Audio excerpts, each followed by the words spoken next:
Good morning সকলকে। তো এখন বাজে সকাল 7টা।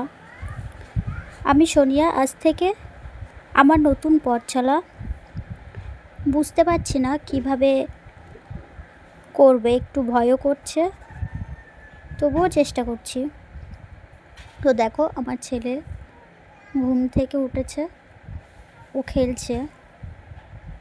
আমি ফোনটা ধরে রেখেছি বলে ও অবাক হয়ে দেখছে। এদিকে দেখো আমার সকালের বাসি কাজগুলো করে নেব। তো আমি তোমাদের সাথে আমার সারা দিনের রুটিন, সারা দিনে কি করি সেগুলোই শেয়ার করব।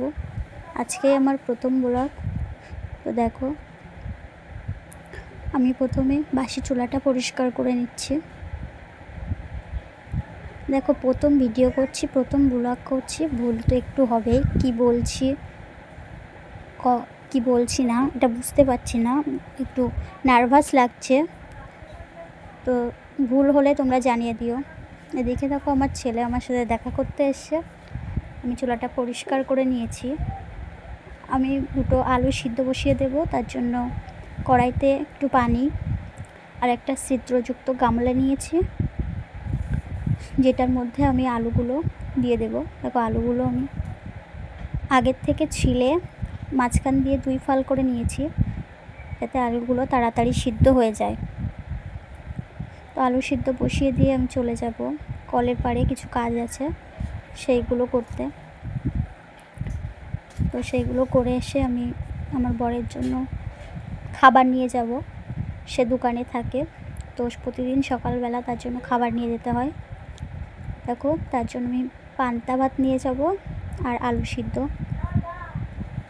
এদিকে দেখো একটা পেঁয়াজ কুচি করে নিয়েছি, 3টে কাঁচা লঙ্কা নিয়ে নিয়েছি। এটা আমি একটু হালকা ফ্রাই করে নেব। আলুটা সিদ্ধ হয়ে গেছে। তো আগের থেকে আমি গ্যাসের চুলাটা বন্ধ করে রেখেছিলাম। আলুটা একটা পাত্রে তুলে নিয়েছি, একটু ম্যাশ করে নেব। আলুটা কিন্তু আমি একেবারে মাখবো না, একটু ম্যাশ করে নেব। তো ম্যাশ করে নিচ্ছি।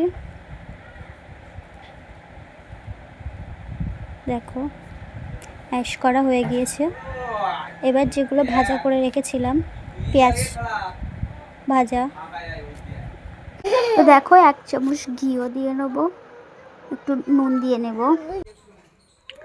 তো দেখো এর মধ্যে দেখো আমি কাপড়গুলো ধুয়ে মেলে দিয়েছি। এদিকে সরিষা ভাঙানো হয়েছিল, সরিষার তেলগুলো মেলে দিয়েছি। তো এখন চলে এসেছি দুপুরে রান্না করতে। ভাত বসিয়ে দিয়েছি। তো আজকে রান্না করব চিকেন। তার জন্য যা যা লাগে সব জোগাড় করে এক জায়গায় রেখে দিয়েছি। কড়াইতে তেল দিয়ে দিয়েছি। দেখো তেলের মধ্যে আমাকে একটু একটু দেখা যাচ্ছে। এর মধ্যে কিন্তু আমি আমার ছেলেকে খাইয়ে নিয়েছি।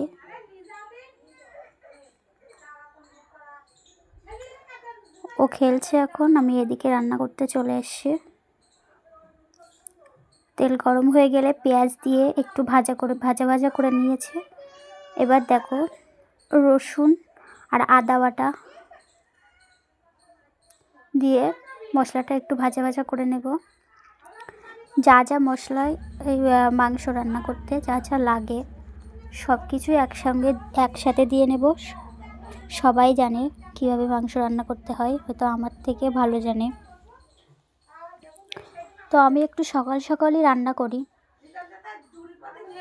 সকাল রান্না করে ছেলেকে একটু সময় দেওয়ার চেষ্টা করি। তো দেখো মশলাটা কষানো হয়ে গিয়েছে। এবার আমি আলুগুলো দিয়ে দিলাম, তারপরে চিকেনগুলো দিয়ে দিচ্ছি। এবার মাংসটা একটু মশলার সাথে মিশিয়ে নেব। তো আমি নেড়ে চেড়ে মশলাগুলো ভালোভাবে মিশিয়ে নিচ্ছি। তারপরে আমি এটা ঢাকা দিয়ে সিদ্ধ করে নিব। তার আগে একটু লবণও দিয়ে নিয়েছি, লবণ দিতে ভুলে গিয়েছিলাম। আমি ভয়েস দিচ্ছি, আবার ছেলে এসে আমাকে ডিস্টার্ব করছে। ও দেখতে চাইছে আমি কি করছি। আমি ওকে মোবাইল দেখাই না, ও লুকিয়ে লুকিয়ে দেখতে আসে। দেখো আমার রান্নার মধ্যেও সে আমার সাথে এসে দেখা করে যাচ্ছে। তো আমি প্রথম ভিডিও করছি, একটু তো ভুল হবেই। যে ভুলটা হয় সেটা তোমরা আমাকে ধরিয়ে দিও যে এটা ভুল হচ্ছে। তো আমি সেটা পরবর্তীতে সংশোধন করে নেব। দেখো মাংসটা কষানো হয়ে এসছে। আমি কিন্তু বেশি কিছু রান্না করি না। আমরা যেহেতু দুইজন মানুষ, সেজন্য একরকম বা দুই রকম হলেই আমাদের হয়ে যায়। বেশিরভাগ দিনই একরকমই রান্না করা হয়। এদিকে দেখো ভাত আমি ফ্যানটা ঝেড়ে নিয়েছি, একটু বসিয়ে দিচ্ছি। ফ্যানটা ঝেড়ে নিয়ে চুলায় একটু বসিয়ে দিয়ে